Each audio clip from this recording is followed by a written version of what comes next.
All right, so we just got done bowling the PBA event in Lorain, Ohio on a 39-foot, I think it was Don Johnson, and boy, they were brutal.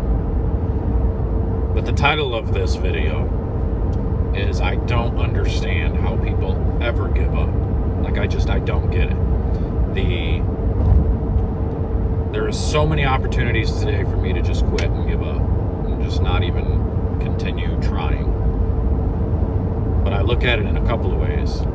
The number one way being I'm always looking to learn more about ball reaction, looking to learn more about surfaces, looking to learn more about myself in areas when it comes to the game. The other reason, because I believe that no matter how big of a hole I dig, I can always find my way back. It only just takes one good game to really pull yourself back in. For me today, I started 100 under after 3. I bowled 190 the first game, and then I proceeded to bowl 140 game 2, where I didn't strike one time. Not once. Now, we could sit there and say the pair was bad, which, yeah, it was. I couldn't get the ball to hook down lane.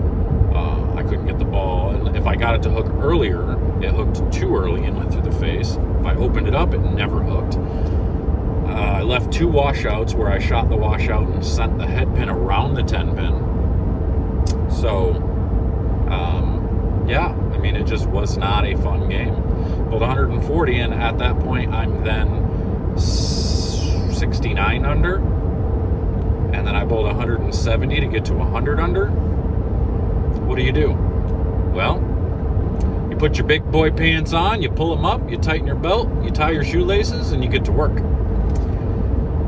I cycled through bowling balls in areas of the lane like you would not believe. Game 4, I bowled 236, throwing 5 different balls. And I threw 5 different balls because my first 4 frames, I struck, left a 4-9, made it, changed balls, left a blower 7-10, got 1, changed balls, threw a double, then flat 10, changed balls, sheet, 236. So maybe that was only 4 balls. I think it was 4 bowling balls. So I switched balls 4 times, and you're like, well, why would you keep changing balls? Well, if I stayed with that first ball, where it was boomeranging down lane, I struck in 4-9. If I kept doing that, I probably shoot 180 again. If I stayed with the ball that 7-10, same thing, same scenario. And if I stayed with the ball that flat 10 after a double, if you would have seen those two shots that actually struck, they barely got the 10-0. I would have been in the same boat. So I had a lot of the similar ball reaction in those bowling balls. Finally, I grabbed a GB4 Pearl, and it didn't look good either, but it was finding a way to knock the pins down. So I finally put a couple of strikes together, bowled 236. Then we flipped to the other side of the house because it's basically 2 different bowling centers. One side of the house has like 16 lanes or something, and it's one type of surface, one synthetic surface. And then the other side of the house has synthetics, but there's 2 types of synthetics, in the front and down lane. So they played completely different. I struggled those first 3 games. Even struggled the 4th game, but I've made the flip to the other side, and I bowled 235 right after. Now I get myself into contention, and I get to so I was 70 over there, so I got to about 20 something under, and then I go and bowl 192 in a game that I thought was pretty dang good, game 6. Like, I threw it pretty good. Couldn't get the ball to carry. I mean, I hit the pocket every time, but just couldn't get them to fall.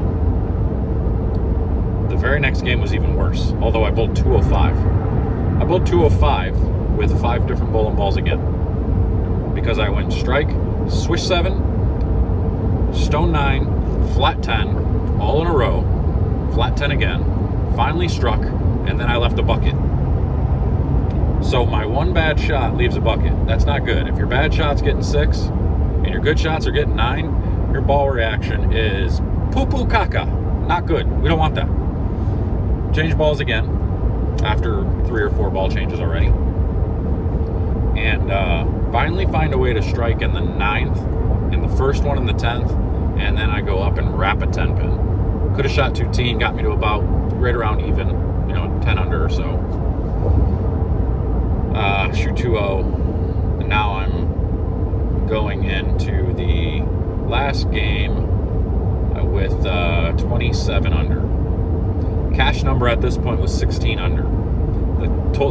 The cut number was 44 under. So overall, I'm not out of either one. But I was just happy at this point that I grinded my way back to contention for at least a check. At this point, my goal is just to get a check. So I get up on the first ball in the next pair, on my last pair, game 8, using the altered reality that I finished the game with, and it absolutely duck hooks down lane, and I leave a 6-pin. No big deal. Gonna have to make some kind of move. Make the 6-pin, change balls to a dart code, which is much cleaner, straighter down lane, and strike on the right lane. Okay, move on the left lane, make the move over there, and it duck hooks again. So obviously that left lane topography is jacked up. Apparently the back panel was leaning towards the pocket or something. It hooked a lot more. So I get back up on the right lane, strike again, get back up on the left lane, make a ball change, and wrap 10. Frustrated beyond belief. Luckily, I was able to kind of keep it cool and threw a 4-bagger or 5-bagger in there. I end up bowling 217, gets me to 10 under, finished 25th, caught a check, $500 check. Could have been 0 if I would have gave up after being 100 under. So the moral to the story here, boys and girls, is never give up. Focus, pay attention to what your ball's doing, and even though it's not doing what you want it to do, try to get yourself into a situation where you can have some better ball reaction. After bowling 100 under, I could have stuck with what I was trying to do and found my way to 200 under in a heartbeat. But you keep grinding, you keep focusing, you keep putting the effort in, and eventually you should be able to figure something out. Are you always going to? No, sometimes it's just not your day. Today I felt like it just wasn't my day, but I feel like I'm good enough to where even on my worst days, which I think this would be considered one of my worst days, I can still find a way to catch a check. So, don't give up. Never give up when you're bowling an event. Even if you have one game to go and you're 100 out of the cut, at that point, you're not going to make the cut, but still don't give up, because you can learn something in that moment. You can learn something off of your ball reaction, what you're leaving and what's going on. Change balls, look at different things, try to figure out what was going on, because it took me making some major hand motion tweaks to get my ball to do the right thing to even have a chance to hit the pocket. I wasn't hitting the pocket at all the first 3 games. Like, to be 100 under, I wasn't even getting there. My ball was either overhooking or underhooking the entire time, and I had to make some major changes with my hand because I wasn't matching up. And even though I still wasn't matching up well enough to get big scores to get into the cut, I found a way to match up well enough to get to the pocket and to get high enough scores to get myself back into a check. So it wasn't a bad weekend overall. I'm actually very pleased with myself and the way I put things together. I was a little upset at moments, but I didn't do anything crazy. I was just, once I started to make a run, I shot 230, and then I watched my ball reaction start to kind of dwindle again. That got frustrating.